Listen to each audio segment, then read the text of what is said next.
தனம் தரும் கல்வி தரும் ஒரு நாளும் தளர்வறியா மனம் தரும் தெய்வ வடிவம் தரும் நெஞ்சில் வஞ்சமில்லா இனம் தரும் நல்லன எல்லாம் தரும் அன்பர் என்பவர்க்கே கணம் தரும் பூங்குழலாள் அபிராமி கடை கண்களே. சர்வமங்கள மாங்கல்யே சிவே சர்வார்த்த சாதிகே சரண்யே திரும்பகே தேவி நாராயணி நமோஸ்துதே. இன்னைக்கும் காமாட்சி அம்மனுக்கு 4வது வாரம். இது 4 விளக்கு அகல் விளக்கு 4 ஏற்றி இன்னைக்கு பானகம் நைவேத்தியம் பண்ணி கற்பூரங்கள்லாம் காட்டிட்டேன். 4வது வாரங்கிறதுனால 4 அகல் விளக்கு ஏற்றிருக்கேன், காமாட்சி அம்மன் விளக்கு ஏற்றிருக்கேன். இதனுடைய டீட்டெயில்ஸ் நான் ஏற்கனவே ஒரு வீடியோவில் சொல்லியிருக்கேன், எப்படி இந்த விளக்கெல்லாம் ஏற்றணும் அப்படின்னு சொல்லிட்டு. அதை நீங்கள் அதில் பாருங்க. இப்போ மாலையபட்சத்தை பற்றி கொஞ்சம் சொல்லலான்னு இருக்கேன். மாலையபட்சம் எல்லாருக்குமே தெரியும். நம்ம குடும்பத்தில் இறந்து போன முன்னோர்களுக்கு தர்ப்பணம் பண்ணுறது தான் இந்த மாலையபட்சத்தில் பண்ணினா ரொம்ப விசேஷம். தவசம்லாம் ஒழுங்காக பண்ணாமல் இருந்தாலும், மற்ற நாளில் ஒழுங்காக தர்ப்பணம் பண்ணாமல் இருந்தாலும், இந்த மாலையபட்சத்தில் மட்டும் விடாமல் பண்ணணும். இது எல்லாருக்குமே தெரிஞ்ச விஷயம்தான். இந்த 15 நாளும் இறந்து போன அந்த முன்னோர்கள் நம்ம கூடவே இங்கே இருப்பாங்கிறது தான் சொல்லப்படுறது. இங்கேயே இருப்பா. அதனால் நமக்கு நம்ம அப்பா அம்மா இறந்து போன திதியிலையோ தர்ப்பணம் தினமுமே பண்ணணும். பார்க்க போனால் அப்பா அம்மா இல்லாதவா தினமே பண்ணுவா நிறைய பேர். அப்படி பண்ண முடியாதப்பா ஆஃபீஸ்க்கெலாம் போகணும் முடியாதுன்னாக்க அப்பாவோட திதியோ அம்மாவோட திதியோ ஏதோ ஒரு திதியில் தர்ப்பணம் பண்ணணும். அதுவும் முடியாமல் விட்டு போச்சுன்னா இந்த மாதிரி ஒரு குறிப்பிட்ட ஒரு நாட்கள் இருக்குது இந்த மாலையபட்சத்தில். இப்போ இன்னைக்கு பரணி, மகாபரணி இன்னைக்கு பண்ணினா ரொம்ப விசேஷம். அதே மாதிரி ஞாயிற்றுக்கிழமை மத்தியாஷ்டமின்னு வருது. இப்போ அப்பா அம்மா திதி நம்ம விட்டு போயிடுத்து பண்ண முடியாமல் போச்சுன்னா, அந்த திதி நாளில் இந்த 15 நாளைக்குள்ளே வரதில் விட்டு போச்சுன்னா ஞாயிற்றுக்கிழமை மத்தியாஷ்டமின்னு அதில் பண்ணினா ரொம்ப ரொம்ப விசேஷம். அந்த மாதிரி செய்யலாம்.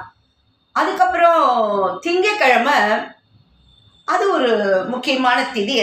அது என்னன்னாக்க திங்கக்கிழமை 15ஆம் தேதி நவமி, அவிதவா நவமின்னு சொல்லப்படுறது. ஞாயிற்றுக்கிழமை மத்தியாஷ்டமி, அஷ்டமி திதி.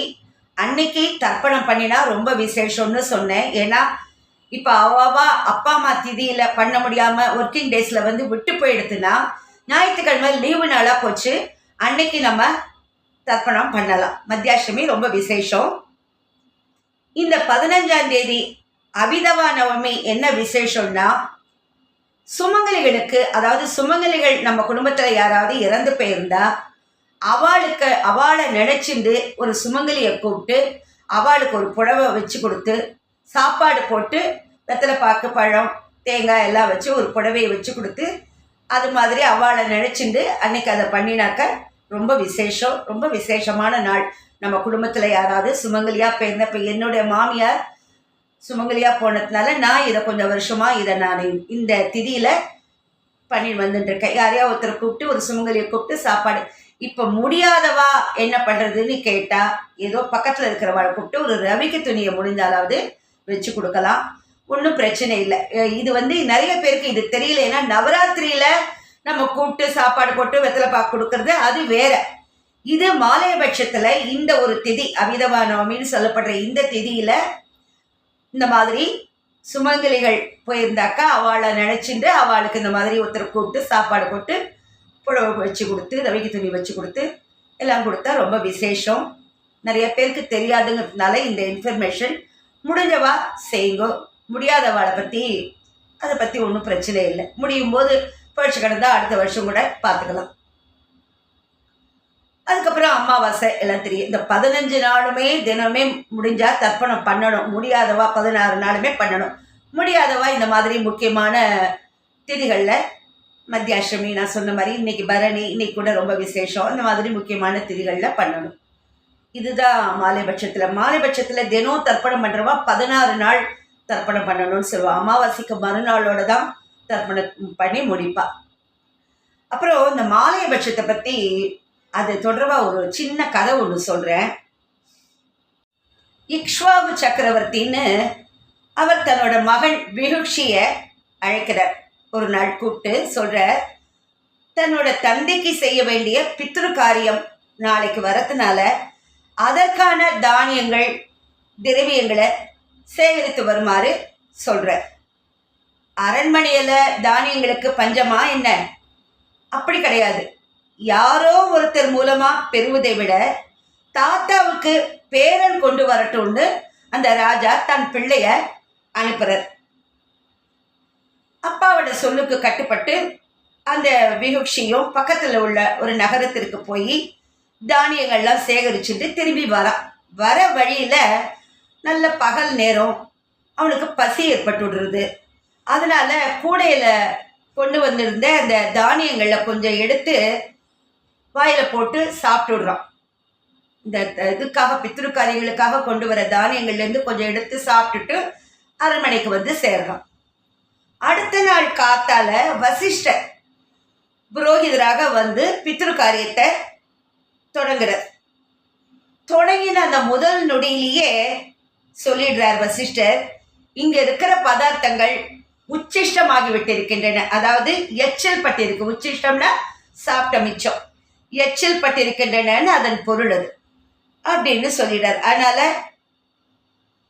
உடனே ஸ்ரார்த்தம் செய்ய உட்கார்ந்திருந்த இக்ஷ்வாகு தன் மகனை கூப்பிட்டு, இது உச்சிஷ்டமாக இருக்கிறதுன்னு குரு வசிஷ்டர் சொல்றார், நீ ஏதாவது இதில் எடுத்து சாப்பிட்டியா அப்படின்னு கேட்கிறார்.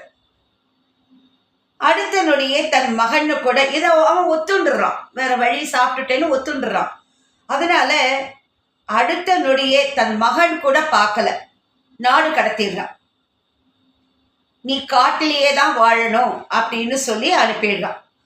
அதுக்கப்புறம் அவனோட தந்தை இறக்கும் வரை காட்டில் இருந்துட்டு தந்தை இறந்த பிறகுதான் நாட்டுக்கு திரும்புகிறான் அவருடைய அந்த ராஜாவுடைய மகன்.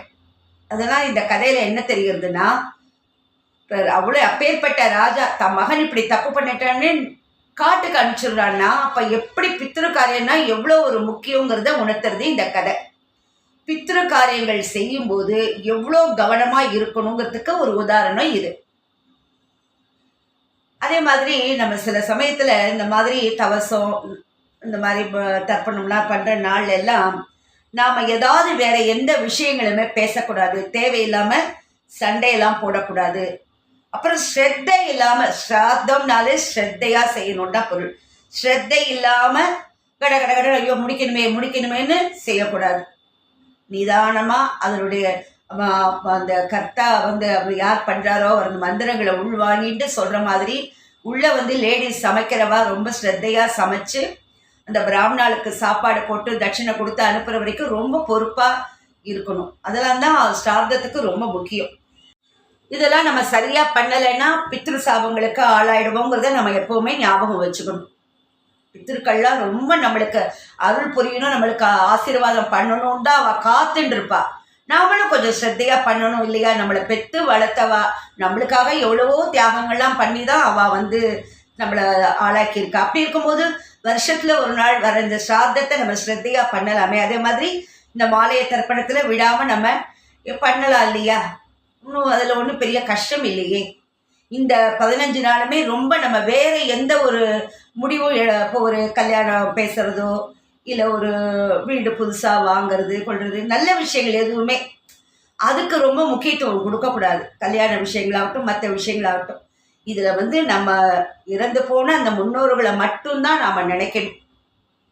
வேறு எந்த ஒரு விஷயத்துலையும் கான்சன்ட்ரேஷன் பண்ணக்கூடாது. ஏன்னா அவள் நம்ம கூடவே இருந்து நம்மளுக்கு சந்தோஷமாக நம்மளுக்கு ஆசீர்வாதம் பண்ணணுன்னு தான் வந்து இருக்கா நம்ம கூட. அதனால் நம்ம வந்து அதுக்கு தகுந்த மாதிரி நம்ம இருந்துக்கணும்.